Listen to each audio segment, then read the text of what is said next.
Good afternoon. A slight increase in water consumption has been recorded since restrictions were eased.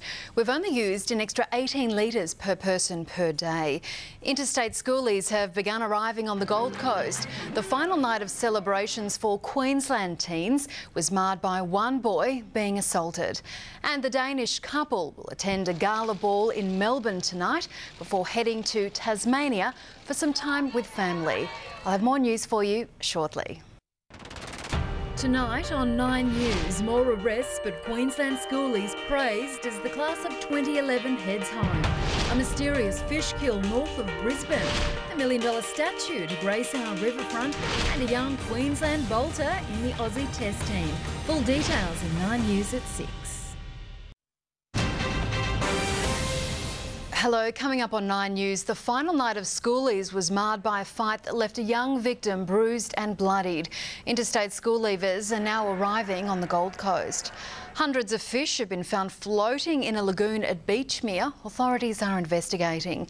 And victims of the January floods west of Brisbane have received early Christmas presents from local churches. I'll have full details for you at 6.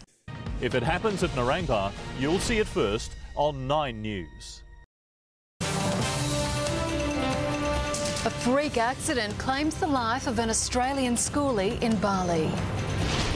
A final fling for Queensland schoolies, now the interstate invasion begins.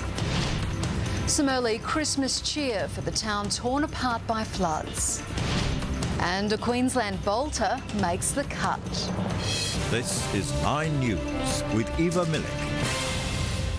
Good evening. A schoolie's trip to Bali has ended in tragedy for an 18-year-old Australian boy. Jake Flannery from New South Wales was electrocuted while walking with friends near Kuta Beach. Amelia Adams is in Bali tonight and filed this report a short time ago. Here in Queensland, almost 30,000 partied out teenagers are heading home after a week of schoolies chaos on the Gold Coast. Reporter Curry-Ann Greenbank is in Surfers Paradise. And Curry, how did the final night go? Well, Eva, schoolies certainly made the most of their last chance to celebrate. Luckily, they kept their wild ways within the limits of the law, so police say they were happy with the outcome. Overall, last night they made 22 arrests of schoolies for things like public nuisance and drunkenness. Now, Eva, about 6,000 of our interstate schoolies are expected to be on the coast by tonight. And while all of the official events have wrapped up, most of these teenagers are over 18, so they'll be hitting the pubs and clubs. Police say they'll now be turning their area of focus to the nightclubs, and they're hoping these teenagers will be just as well behaved as our Queensland schoolies. Eva. Yes, we'll know soon enough. Thank you, Karen. A big morale booster for people of Grantham is underway tonight, getting into the Christmas spirit. Tonight they're celebrating not just the festive season, but also the generosity of all those who are still helping them to this day. In the news just ahead tonight, why the surf turned purple at surfers. And Brisbane's new $1 million work of art. 9 News, simulcast on River 949, every night at 6.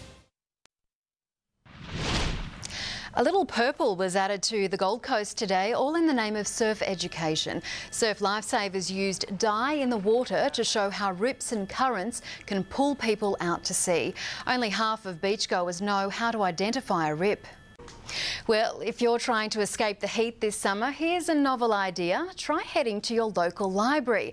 As Bruce Page remembers, they're a far more dynamic place than the book repositories of yesteryear.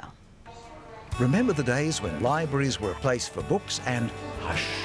Our first were called School of Arts, private institutes, originally started on the first fleet to promote scientific and technical knowledge through reading and lectures.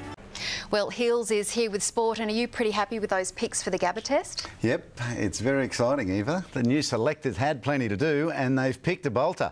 He's a Queenslander. Find out the bull who's made the cut. And the Koreans light up the PGA leaderboard at Coolum. Because news happens 24/7, our team has your weekends covered.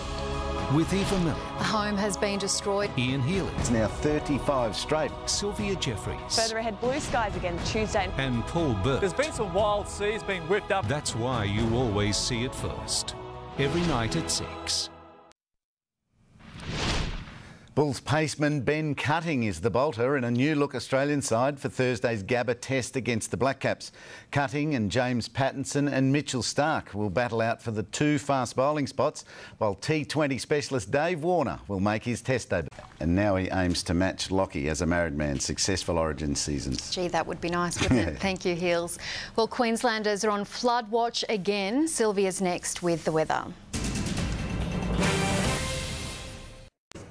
No one covers Queensland like 9 News. From our big cities to towns and communities across the states. We're first with the stories that matter, your stories. We bring you the weather from the very heart of the storm. And we get the sporting exclusives no one else can match. That's why you always see it first on 9 News. Good evening. A week of heavy rain has created a flooding emergency in northwest New South Wales, while flood warnings have been issued across Queensland's central and southwest, although thankfully the rain has eased out there for the time being. Here in the southeast, there are some showers moving in from the west tonight. That activity should pass quickly though. Ipswich hit 31 degrees today, 28 on the Gold Coast, 29 for Brisbane, 28 was the top for the Sunshine Coast. Well, the large rain band responsible for the flooding has mostly moved offshore now. A weak high is now clearing conditions across New South Wales and southern Queensland. Tomorrow, a trough is going to trigger some more showers and storms around Victoria, while a low will bring some wet weather to inland WA.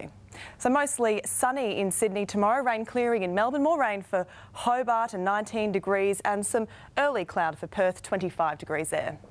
Onshore winds could push a couple of showers onto the North Queensland coast tomorrow, 32 degrees for Cairns and Townsville, and there is a chance of a shower the rest of the way down the coast, a top of 31 for Bundaberg and Maryborough. Well, a mostly fine day for the southeast. Coastal areas could get a shower or two in the morning, but that should clear pretty early for a fine afternoon. 29 degrees for the Sunshine Coast, 32 out at Ipswich and 28 the top for the Gold Coast. Well, Bodie's winds to 20 knots tomorrow, bay seas to 1.6 metres, but Birdie has the full wrap in just a moment. Sunday in Brisbane, other than a possible early shower, it's looking fine and sunny tomorrow. It'll be a warm one too, a top of 31 degrees. Further ahead, there is the chance of showers Monday, Tuesday and Wednesday. Thursday, some rain and thunder, but becoming fine again by Friday. All right, let's check out the beaches now. How's it looking, Birdie? Yeah, thanks very much, Sylv. G'day, everybody. Bit of a windy day on the coast today.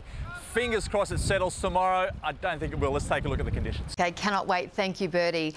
And that is our news for Saturday. Thanks for being with us. Good night.